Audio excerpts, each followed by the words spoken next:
หนาวพี่น้องป้าต้นหนาวแห้งเอาเลยว้ายอากาศเย็นเย็นข่อยก็เมาแน่พี่น้องก็เลยหนาวทั้งหนาวทั้งเมาพี่น้องโอ้ยหนาวหนาวนี่ใส่เสื้อกันหนาวก็ยังหนาวอยู่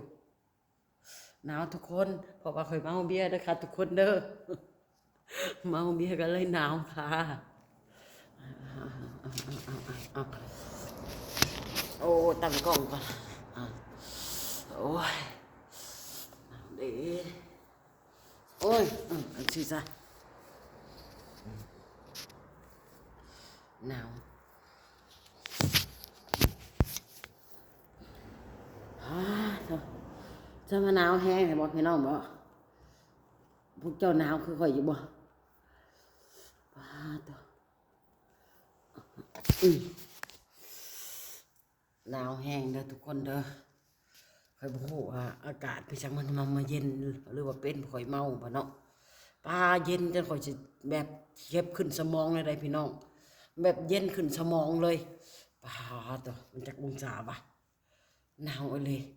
หากก็เลิกวงกันวังใดนี่กับเพื่อนนางอ้นพี่น้องเอ้ยอ้ายหักนางอ้นมาเลยก็แต่ว่าอ้ายหักกับข่อยก็บ่ฮู้ว่าแม่นไผเนาะก็ไปกลับมาก็เป็นอ้าวข่อยเองวันนี้น้าบ่าวข่อยเพิ่นเห็นข่อยก็บอกโอ้ยหลานกูบัดว่าพี่น้องบัดว่ามาเจอน้าบ่าวของเจ้าของเพิ่นนี่ฮะ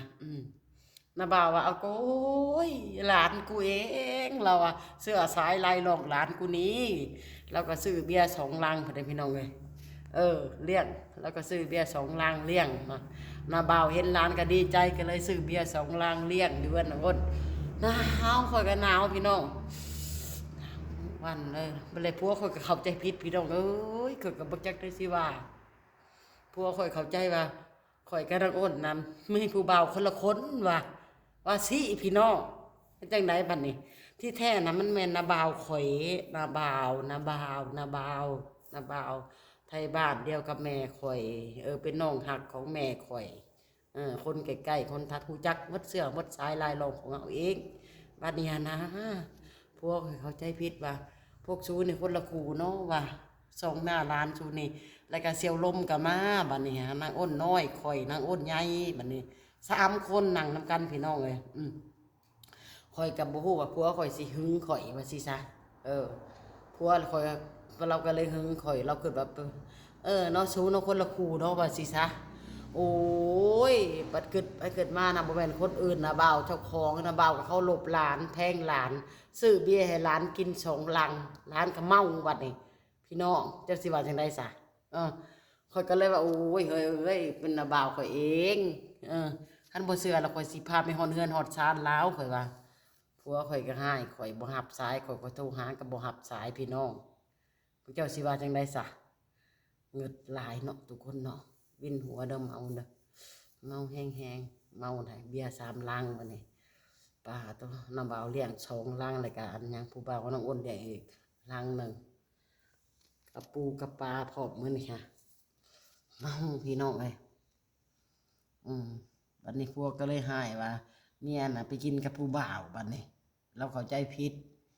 ว่าข่อยไปกินกับผู้บ่าวเต้นเหอะหะที่แท้นะข่อยกับพ่อนาบ่าวเสื้อสายลายหลงของเจ้าของเองนาบ่าวเราก็รู้จักขอบเขตอยู่เราก็บอกอยู่ในใจผัวมึงแล้วว่าห้องมาแนะนำดูในใจห้องมาดูห้องมาจังไดผัวข่อยเราบ่มาข่อยเมื่อยห้องเราก็บ่มาข่อยโทรหาเราก็บ่รับสายบัดนี้เราคิดว่าอยู่ในหันนะมีแต่ผู้บ่าวอันนั้นมันยังมีแต่ผู้บ่าวเฒ่าว่าสิซะมันเกิดไปมาพ่อนะบ่าวของเจ้าของมีแต่คนรู้จักข่อยก็บ่แม่นคนเซโนนะพี่น้องเนาะคนท่าว่าคนเป็นคนรักคนเข้าในเซโนนี่เขาเห็นหน้าข่อยนะเขาก็ต้องรู้จักได้พี่น้องเหมือนเว้าได้เหมือนข่อยว่าเว้าอันยังว่าอวดว่าเฮานี่เป็นคนดังบ่เป็นคนสิบ่แม่นเด้อค่ะพี่น้องเด้อ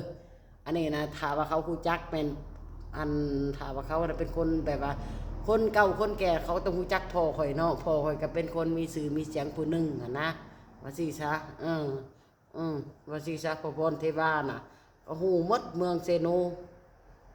เมืองอันนี้ไผบ่ฮู้จักพ่อข่อยว่าสิซะ ก็เลยว่าโอ้ยหลานกูเองเราว่าหลานกูเราก็ซื้อเบียร์ให้กิน2 ลังเราล่วงเงินแล้วก็ให้ทิปของนางทองอีกให้ทิปนางทองมื้อนี้ละ100,000เราให้ทิปเราให้ทิปอันค่าไปซื้อเบียร์ขายได้นี่เราถามว่ามันลูกไผนี่เราถามเขาก็ลูกเฮานี่แหละลูกเลี้ยงเฮาเราก็มาเอาเวลามาเอาเงินเราให้ทิปเทื่อละ50,000 20,000ให้นางทองเป็นแสนเลยดูนี่นางทองเราได้เงินทิปเป็นแสนพี่น้องว่าสิว่าจังได๋ซะข่อยก็โอ้ข่อยก็เมาเด้อพี่น้องนะขอโทษขออภัยหลายๆขอโทษขออภัยหลายๆด้วยจ้า FC ทุกคนปาโตบาดผัวเพิ่นมาเข้าใจว่าผู้บ่าวคนละคู่บ่ว่ะเอาแล้วคือไปเว้าไปจังซั่นข่อยแล้วคือไปเว้าจังซั่นเฮ้ยมันบ่แม่นเด้อันนั้นมันน่ะบ่าวเฮาเด้มีแต่คนกันเองคนที่มาหามาหานางอ้นนั่นน่ะมาเล่นน้ำนางอ้นแบบหมู่ของอันหมู่ของนางอ้นน่ะแบบว่าเป็นหมู่ต่อหยังกันไปนะเขามาเห็นข่อยเขาเอาโกยเขาฮู้จักเบิดเมืองเซโนสิว่าจะได้ซะคันบ่อ้ายกันนาบ่าวคันบ่นาบ่าวกับลุงปกะหยังนี่แหละฮู้จักแล้วแหละลูกไอ้พรเทวาว่าสิจ๊ะฮู้จักหมดพี่น้องผัวข่อยเรายังบ่มาเลยนี่จักเราไปใส่บ่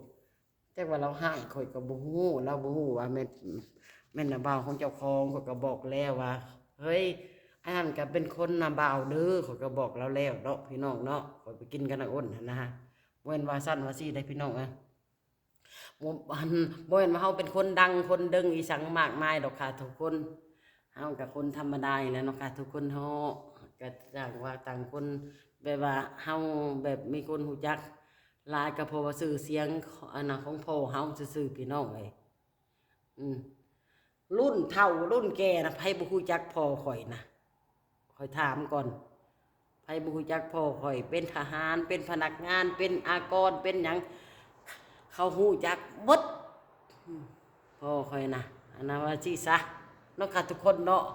เลยแบบว่าเขามาเห็นก็เอาโกยเขาว่ายิงแขวมาปุ๊บกูฮู้ปั๊บว่าหลานกูเราอ่ะ เขายิ้มใส่เราโดยสบายดีอ้าวข่อยว่าโดยสบายดีอ้ายเนาะมึงอย่าห้องกูมึงอย่าห้องกูอ้ายแล้วว่ะมึงห้องกูน่ะบ่าวแล้วว่าสิได้บัดนี้ มึงยิงแขวมากูก็ฮู้แล้วว่ามึงลูกไผลูกไอพรลูกไอนิดเขาเว้าอย่างนั้นพี่น้อง ข่อยก็เลยว่าโดยเนาะบ่าวโดยแล้วก็ซื้อเบียร์ให้กิน2 ลังเอาเงินทิปให้นางทองอีก100,000พี่น้องเงินทิปนางทอง100,000เด้อพี่น้องเด้อเราบ่ได้ใส่นางทองไปเฮ็ดเวียกเฮ็ดงานกระจุกกระจิกละล่ะเด้อพี่น้องเอ้ยเราให้เงินอีก100,000กีบให้ทิปนางทองนะพี่น้องเอ้ย